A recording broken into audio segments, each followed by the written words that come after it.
Welcome, everybody, to the Dope Interview Series. My name is Warren Shaw, and today we are joined by film writer, director extraordinaire Jessica Kavana Dornbush to discuss her new film, Reefa.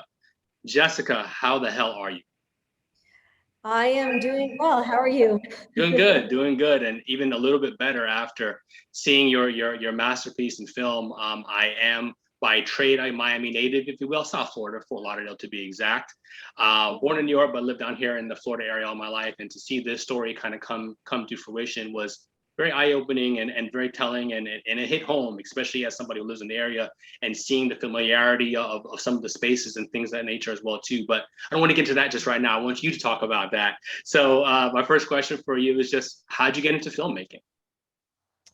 I took a film class in college. I was studying international relations. I had always loved movies. Was the person that always quoted every movie as part of making my point in a conversation, and really kind of just fell into it and fell in love with it and have been working in film ever since. I mean, and I don't want to give away my age, but that was a long time ago.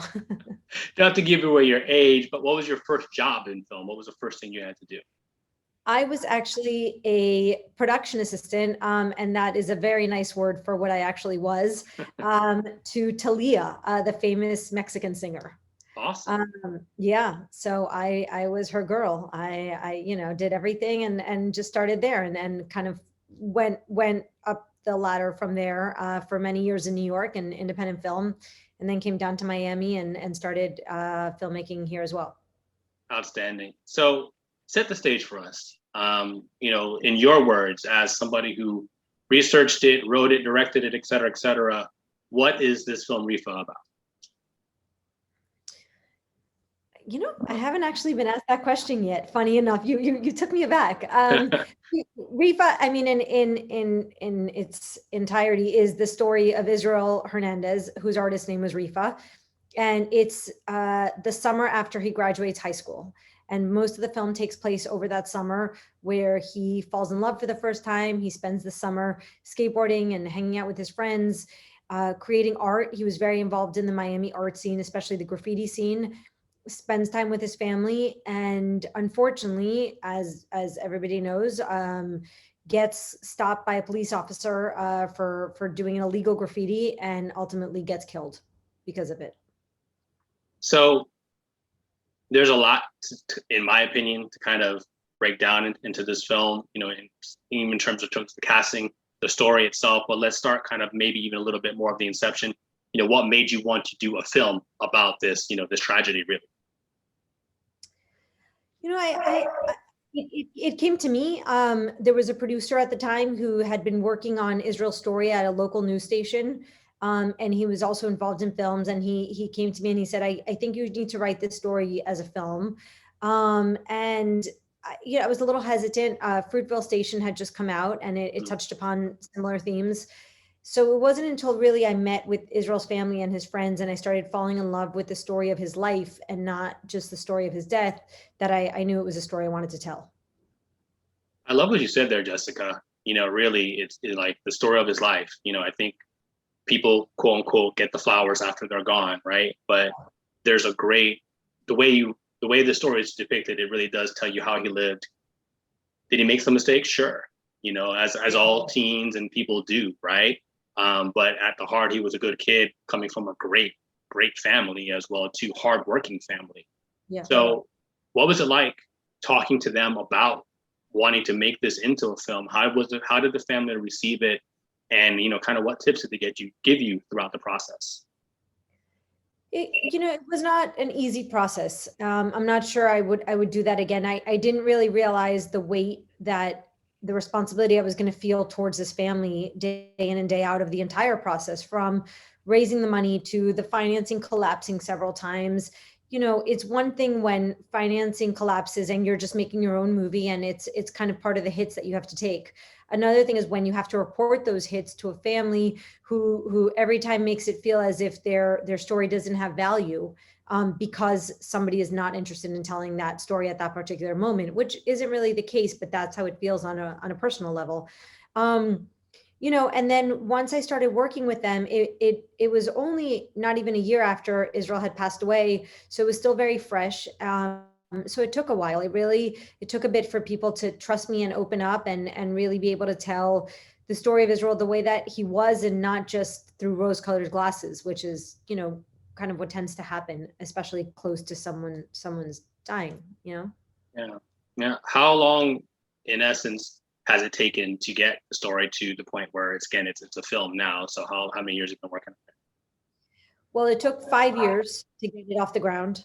Literally 5 years of it coming together and falling apart, just over and over again. It was really tough. It was really, really heartbreaking. We as a team, we had many lows where, I asked people to please put other jobs on hold, that we thought we had the money, and then it would fall apart. It was tough, but we all really wanted to tell the story. And then we shot it in June of last year.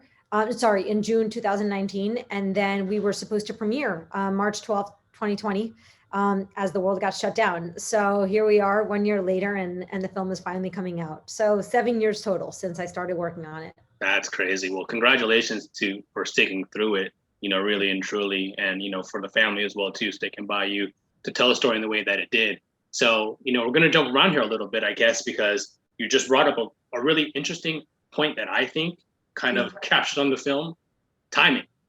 Yeah. So the timing of it now kind of coincides into a very unique time in our world, where police brutality and, the disproportionate kind of for lack of a better phrase, racism and a lot of things that they say just that happen to Black and brown people. But this is a very unique story in that of itself too, because the officer in the film is of Hispanic descent as well too, but still police brutality. So just talk about the serendipity of all that in some ways, where now this story is being told at a time where it may even get even more attention based on kind of where the world is at. I think so. I'm not sure about that. I don't know if it's going to be a double-edged sword. I'm hoping that it's what you're saying. I'm hoping that, look, when we started the film, one of the reasons that I really wanted to tell the story is I did want to shift the conversation from, it only happening, all like African-American stories that had been so beautifully told in this context, to Hispanic stories that weren't being told. And this was happening, almost as frequently to brown kids as it was happening to Black kids. And I thought it was an important story to tell. And just like you're saying, the fact that it was also a Latino cop who perpetrated the crime, I thought was even more intriguing about the story. But I guess we'll see. I mean, I'm hoping that it is a good moment, that people want to see the story and realize that it is time to keep having these conversations and really take the conversations to a different level. But I don't know if people are burnt out from seeing so much of this on the news and won't want to see it. So hopefully the message gets out that the film is about a beautiful life. It's about so much more than just the way that his life ends, I don't know. I guess we'll see. Yeah, it is crazy, and I think you do bring up a good point. Because there is the fatigue. Right now we have a trial going on. With the Floyd murder, if you will, and just people, again, like you said, like it's not they don't care. It's just they don't have the energy, to kind of get there, as you alluded to. But I think from a local standpoint as well, like there's just so much that you can dig into, with this film, and I kind of wanted to ask you about the overall arching and framing of, the city and making sure that you're able to utilize, spaces that really are representative, because a lot of times you'll get, I'm going to use probably the wrong terminology, but quote unquote demographic pieces, if you will, that are portrayed. I mean, they'll try to portray a place in Europe and they actually shot in Atlanta or something like that, right? How important was that to be in Miami and Wynwood and places like that for you to help tell the story? Yeah, no, it was incredibly important. I mean, Florida lost its tax incentive several years back. So it's more expensive to film in Florida than it would be to film it in Atlanta, that has a 30% tax rebate. So our desire to film on the streets where it happened was strong, and we did think it was going to pay off ultimately. both visually and financially. I mean, from a financial perspective, it did pay off in the sense that there's a lot of money on the screen that wasn't in the budget, and it happened because it was a community story and people opened up their stores and their streets and their extras and their friends to us, and that wouldn't have happened somewhere else. From a visual perspective, there's so much texture in the streets of Miami that isn't usually shown, and all of us were locals on the set, and we wanted to make sure that we really brought that local feeling of the streets that we grew up on into the film. Very well said. And you talked about being a local aspect. You do have some great actors and actresses in this space. How was the casting process? How involved were you in that as well too? And of the actors that are portrayed in the film, how many of them are quote unquote Miami? Quite a bit. The two leads are not from Miami. Tyler and Clara come from New York originally. And the parents and the police officer also. Sorry, I have they're cutting the grass right now. This is live, right? This is live. I mean, welcome to Zoom world. But yeah, the rest of the cast was all made up of Miami actors, local actors. And it was really important for me to bring a local feel and a real feel as far as the young kids into it, because look, I'm nowhere near cool enough to write the way an 18-year-old speaks, so I wanted to cast actors that were going to bring their own isms into the film. And for example, with Tyler, with our lead, I cast him, and after I cast him, we spent I think over a month every day on FaceTime, going through the script line by line and making Israel a little more Tyler and Tyler a little more Israel. And I pretty much stayed out of that. I mean, I think that my script served as a guideline. I knew where we needed to go, but I really wanted the words to be their own. I think that's a great call on your point, because as I watched it, I remember just as a lot of the teens, and Israel and his friends are talking, they're talking like how teens talk. Sometimes vile, sometimes vulgar for the parental ears, if you will, but we know what our kids are doing, kind of, because we were kids once too, and we talked a certain kind of way as well. So I think there was a true authenticity to that space, when, especially in some of those moments when they were just kicking it, playing video games, drinking, the whole exactly, 100%. I mean, and even sorry, it's all good. Cynthia, that plays Israel's sister Ophir, and she's originally from Miami. So I actually met her when I was doing castings in LA, but she's a Miami girl. And in the scene where they're sitting on the stoops and she walks away and she's like, why are you always clowning me? I mean, that by no means is in the script. And the minute she said it, we all died laughing, and I knew that had to stay in there. So she was off camera when she said that, right? I remember that part, right? Yeah. Yeah, it was funny.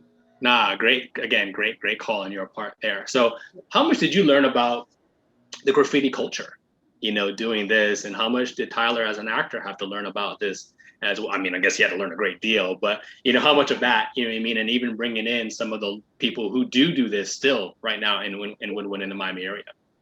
Yeah, no, absolutely. Tyler actually was a really talented artist himself, so we thought we were going to have to use Israel's friends who are also artists and use their hands to kind of fake certain pieces. But Tyler was able to do it all. He was able to create Reefa's tag. He was able to create Reefa's flower, and all the art is Tyler. Yeah, I learned a lot more than I ever thought I was going to learn, and I really fell in love with the world of graffiti and the world of street art, and just understanding their movement and understanding the reason why they do what they do, and why they need sometimes to use that as their voice. I thought was just a lovely thing to learn about. And yeah, like you said, I mean, we went to all original Miami street artists and got them in the film. And we went to their store, which is 004. It's in Wynwood, and it's where all the graffiti artists that come from all over the world get their supplies when it's time for Art Basel. So yeah, I mean, we wanted to keep it as local and as legit as possible. You definitely did that. So I got to ask you this: did you get a chance to try your own hand, at a little street art and graffiti? Oh God, I have zero talent. I couldn't draw a straight line if I needed to. Well, let's frame it another way. If you could, what would you, what building, number one, what building would you tag? And then, what would be the art that you create? Probably the Miami Beach Police Station. I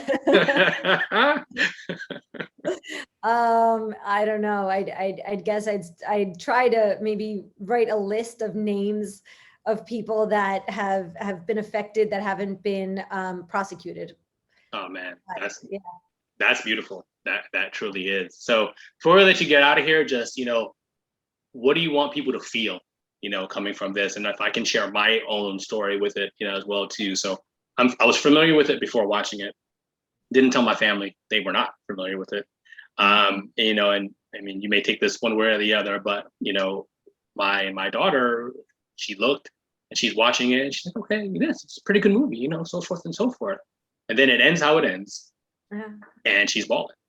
Yeah. Why'd you make me watch this? I was like, well, I mean, it's a real story, and she to that point, she didn't know that it was based on a true story. Right. Like, so to me, it runs through the gamut of emotions, right? You have the familiar aspect, you have the first love aspect, you have your buddies, you have obviously the police brutality, and even the police, they have a story.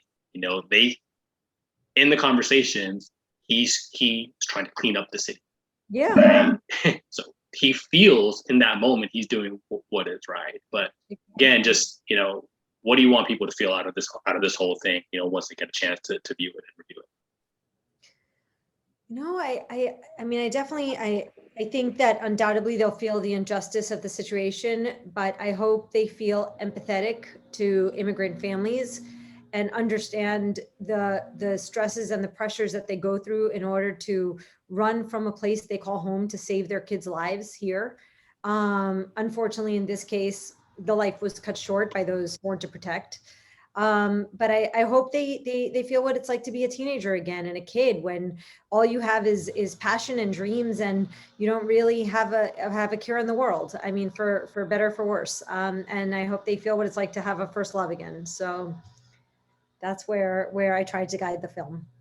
I think you did a great job. So really, last one before we let you get out of here, what's next? What can we see from your shop coming, in the future, or what would you like to work on potentially? Would it be, I know you said this story was difficult to tell, but something similar in terms of a documentary or something of it based something based on a true story, or kind of going off into a whole nother direction.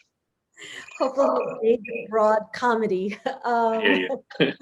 Lighten the mood, right?